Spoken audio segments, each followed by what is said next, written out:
Shall I start with you, Sally? Okay. Can you tell me what's your first memory of this church hall and what year would that have been? That would have been 1965. We'd moved into the valley but not into Magna, and this was our introduction to the valley. So the church hall is very important to the beginning of our social life here. And tell me, what was the first thing you remember going to, or does that stick in your memory at all? Badminton evenings run by Colin Solway. Can you put that in a sentence for me? The first thing I remember coming to the hall to see. The first thing I remember coming to the hall was playing badminton with a small group run by Colin Chudley. Solway. Beg your pardon, Colin Solway. You'll have to do it again now. That's fine, you can do it No, we don't mind making silly mistakes. We're used to it. The first thing I remember was coming to the church hall with Richard to join the small group playing badminton under the directorship, really, of Colin Solway from Chewstoke. He was very important. And maybe I'll ask you this, Richard. At that time, what age were your family? Did you have children then? In fact, no, we didn't. No, we were married in 65. I came out about a month earlier than Sally, actually. Recommended. I said we're both keen badminton players. Recommended where to go, and we came. And our kids started coming in 1968. One a year. Right. So tell me about this badminton group. I'm still a new Richard at the Yeah. minute. Tell me about what it felt like at that time, and was it a big number? Was it just a select group? It was probably 15 to 20. Colin was a great man in the badminton world. He featured at the league level, county level. He was interested in the ordinary players, whereas a lot of the county stuff was aimed at the elite players. And he ran everything, and he was great, and everybody liked him running everything. He went on to be county secretary and so on and so forth later. So Sally, tell me, from the start, did you have mixed ages? Yes, we were mainly in the 20s and 30s at that stage, and everybody just grew older together. I've no idea how long the club had been running, but I do know that the hall was built specifically with that in mind. At least that was the hearsay, that the then vicar, who I think was called Charles Brown, had it done to the correct dimensions, and it was one of the better church halls in the area. And did you go once a week? That was the plan, or a break in summer, or how did it work? I think we had Once a week. a weekly meeting. I think we did have a break in the summer, but we also played matches here and elsewhere in the league, in other halls, which were often rather peculiar halls. Sure. And the compared league to finals this. were played here. It was probably the best village church hall in the area. Yeah. Apart from anything else, it had a beautiful sprung floor in those days, before the 68 floods. Yeah. Well, the sprung floor actually was only replaced in 2012, I believe. I think there was an interim floor in between, Of course. but certainly it was good in our day. It was very good. Just occasionally it was used for dancing, and then it became slippery. But most of the time it was absolutely fine, yeah. Well, tell me, Richard, what other events can you remember back in those days? Back in playing in the hall. And other events, yeah. Very nice club, very nice atmosphere to it. Even on league matches, we often had to go over to the pub to get a couple of people out and say, look, you're going to be on in 10 minutes. All played in a very good spirit. Colin was progressive, so he wanted to put a second team in. So we had a couple of teams in the league. We were one of the clubs that originally formed the North Somerset League, yeah. And of course Richard didn't have anything to do with the drama that went on in the hall, and I did in a fringe way. Tell me about that, Sally. Back in the day when it was Joan Reed and Pam Garrett and Pam Harmon and so forth, I remember painting scenery, and one of the children was involved in one of the performances. And then the second generation club, which is the existing club now, I did do a bit of scenery painting, but more I was asked to decorate the hall. So I can remember poppies and corn for Oklahoma. I can remember a wonderful attempt at a 1930s Art Deco hall when they had a ceremony. Can you remember what was done then? It was an awards ceremony. An awards yes. ceremony, It was that's very- right. Yes, it was- So that was black and silver and white, and it was, yeah, it's quite, dramatic. And can you remember harvest suppers? Did you come to any harvest suppers in the hall? I can remember coming early on. I can't honestly remember whether I was in the kitchen or whether I was in the eating. It's too long ago. And we certainly didn't get involved in the sort of ceilidh dances that Anne Seward and co Absolutely not. I organised. remember something more about the badminton. You talked about the ages. It's a club that was very keen on juniors. Gwen Curtin was here, who was a national figure in terms of that. She got a group together playing as juniors, which has progressed now to a very big Chew Valley junior club. And Colin himself, of course, was partly instrumental in getting the new hall up at the school built to the correct dimensions in the early 70s. That's right. And that split the club, but this club did continue as a sort of associate member. Yeah, we had about a 5-year period where we ran a club night here and a club night up there, and it was very obvious that the future was up there because 4 courts. Yep. Yeah. And your family took it on. Apparently Will was very active, was it? That's more recent, and that was a legacy from Gwen, who for many years ran junior Saturday mornings. Yeah. And it was after her funeral that Will sort of looked around and thought, I could do that. And he's been doing it since. Okay, but not here. That was up at the... That's up there, yes. Yeah. I want us to focus a bit on this hall. You mentioned briefly the 68 flood. Yes. So you were in Chew Magna for... Oh, yeah. Oh, yes, yes. Particularly thinking about the effects on the hall, but can you tell me what was that like? Well, we were actually at the other end of the village living, not in this house currently.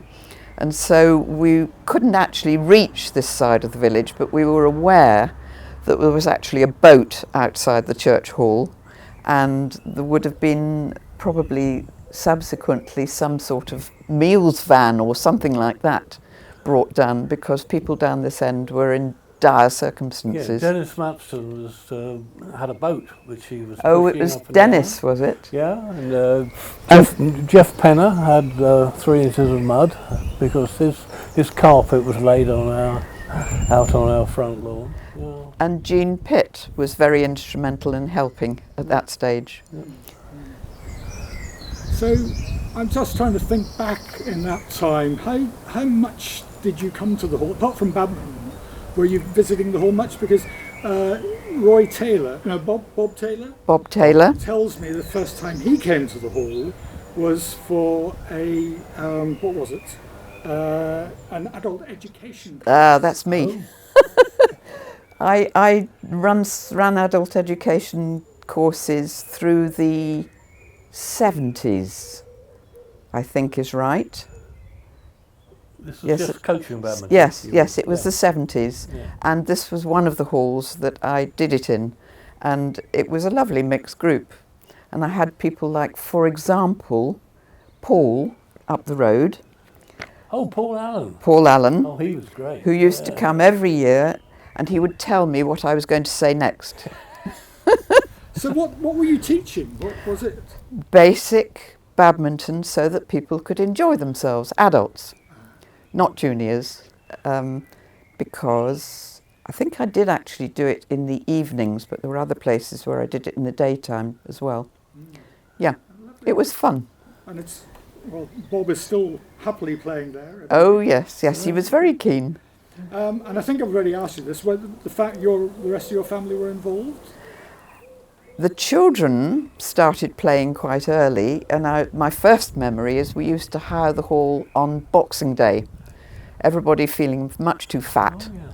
and we used to come down here and just play. And even your dad, who was then in his 80s, He was ambidextrous. Yes. He didn't have a backhand. He passed the racket to his left hand. so that he didn't have to run. We're very much a badminton family over 4 generations. Yes. At all levels, from international, Wills national champion at under 12, well, county players, all of them, down to the grandchildren. Yeah. Wow. Yeah. And the family are still carrying it on? Oh, very much. Yes. Yeah. It's a lovely sport. It's a family sport. Tell me about that. What is the joy? The thing about it is you don't have to be too good at badminton to get a rally going, compared with tennis. Tennis is a much more difficult sport. You spend 5 years learning the shots. Nobody can serve properly, so you cannot have decent games. But from the very beginning with badminton, You can have 2 people who are good and 2 people who are less good on each side of the net, and it works. Yeah. And mixed works in badminton much more than it does in tennis. And the other players normally are sitting watching. So it's a community, they're all involved, yeah? They don't just play their game and disappear. And the teas were famous here. Oh yeah. We didn't win all our matches, but we always won the teas. Almost sort of candles and... Not quite. No, but you cook cakes. I didn't realise Sally cooked cakes. I only discovered when we played badminton. So this was for a tournament match, you would have a tea? For ordinary league matches. Ordinary league matches, yeah. And of course every club night, because we've got nice facilities out the back, got a kitchen, tea and coffee and so forth. Tea and coffee and biscuits was I think the level on club nights. On club nights? Yes. But we sort of went to town when we had matches. Oh yes, and I have to show you this too, which we thought we were very clever to have designed at the time, because of course it represents a little shuttle, and that was when we got really going in the league that we thought we ought to have a club badge. So that was put on a Yeah, sewn on the kit. I assume in those days everyone wore white. Yes. Yes. Because now it's tracksuit tops and bottoms. Black shoes and all sorts, yes. Now everybody has great, what do you call them, jumpers with Chew Valley Badminton Club on the back and the name, the brand, as it were. Yeah. I mean, I didn't. So you really were immersed in Oh yes. Oh, badminton is a huge thing in our lives. Yeah, we met through badminton and so on. Oh, we so did, forth. yes, at university. Oh, tell me that, Richard. Oh, that was by mistake. That's the funniest thing. I played for the university badminton team and the tennis team, and I went along. Sally came up to Oxford a couple of years after me, and I ran my eye over the talent coming up at freshers, and there was one girl who was very beautiful, lovely mover, great player, nice girl. So I wrote her a little note, which is what you did in those days, saying, please come round for a cup of tea in my digs. And you asked the current captain of the ladies group who she was. Who's that girl? And she said, oh, that's Sally Senior from Somerville. But it wasn't. So the note came to me instead of this other... So Sally turned up... I wasn't expecting that twist, Richard. Well, that's the whole point. That was, I say, a mistake. Sally turned up at the door, and I didn't say, sorry, you're the wrong person totally. Buzz off, I wanted to meet this smashing looking girl. He didn't bat an eyelid. And I then said, have a cup of tea. Oh, I don't drink tea, she said, I only drink water. So that was the start, and that was it from then on. Sally was my best friend for a couple of years. We got married 5 years later. And what year did you move to Chew Magna, did you say? 65. No, 65 we moved to Bishop Sutton, and 68 we moved to Chew Magna. Quite right. So we've been here for 4 months when the floods came. Best thing we ever did was to come to the valley. Pure chance. I said to my boss, where would you move if you had a chance? He said, Chew Valley. And it's just worked out great. Yes. Lovely. Yeah. Getting back to this hall, Yes. do you remember any of the big events like VE Day or the Millennium? Were you involved in that in any way? I remember the Millennium because nobody else wanted to come out that day, and I thought, well, you've got to come out. And yeah, I remember that. I remember VE Day because I've got somewhere photographs with people dressed up in khaki of the period, and that's the services of the period. You know, what people did. They were WRVS, or they were in the army, or whatever. No, that passed me by. You probably didn't come. No. Also, I have another photograph of the hall being used summer fair time. Got a picture of myself with Will in my arms in our Kenyan costume that we had then, blacked up, very, very non-PC. Very non-PC. I don't think we got a prize, but the hall was used. And round the back, I remember Annie Seward running the broken china stall, Really? where you could, yes, you could throw things and break more china. Oh gosh. So it was used, you know, for the stalls and stuff then. And also Pam Harmon started the arts trail down there before it was under its current aegis with Sandy Bell in Chewstoke. And we had art exhibitions annually, and I joined in that. Yeah. So individually, can I ask you first, Sally, what do you think is the best thing about this hall? What would you say, or how would you sum up your feelings about the hall? It's been an excellent contributor to the social life of the hall. We have had little hiccups occasionally when the church has said, "Oh, you can't come next week," and they've stepped in because it is their hall, which has just occasionally restricted the use. But otherwise, it's been marvellous. It's old.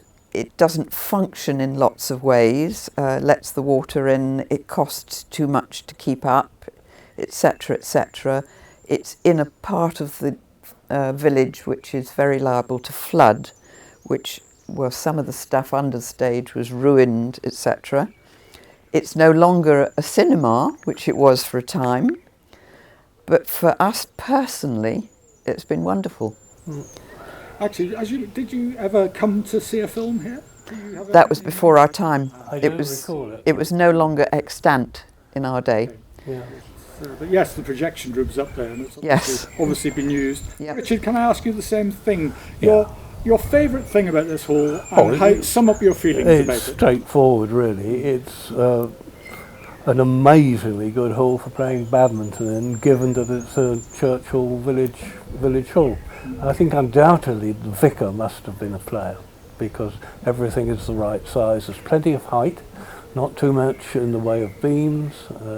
You lighting's good. don't hit your back. Very good. Yes. Background facing one way. Yeah. And we did play in the funniest halls, didn't we? And other places. We played in weird halls where the bass line was halfway up, was 2 feet up the back wall. Yeah. Another one where there was a boiler in the corner.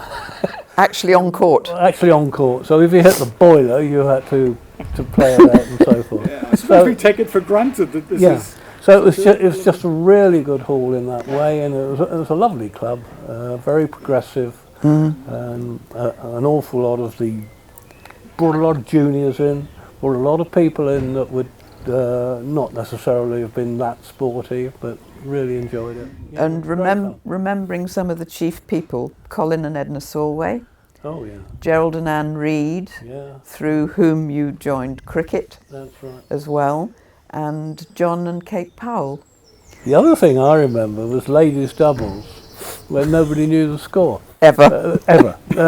They'd get to halfway through the third game and somebody would say, "What's the score?" None of them knew. So they started again. So I talked about having a special scoring course for ladies doubles. Never happened. But they relied on the blokes. Of course, the blokes were more on the ball in that respect. More interested in numbers. Yeah, but very competitive, but very friendly. You're aware that the whole scoring system is completely different now. Oh, good Lord. yes. I can't find my day No. up to 15. You know, I couldn't agree with you more. It's turned out quite well because you get whatever they call them, important points more frequently. Yeah, but yeah. Lovely. Well, thank you very, very much. It's a pleasure. I think you've covered Pleasure. everything I needed. Yep. Good. Get that down to 3 minutes. Well, You'll do that is my challenge.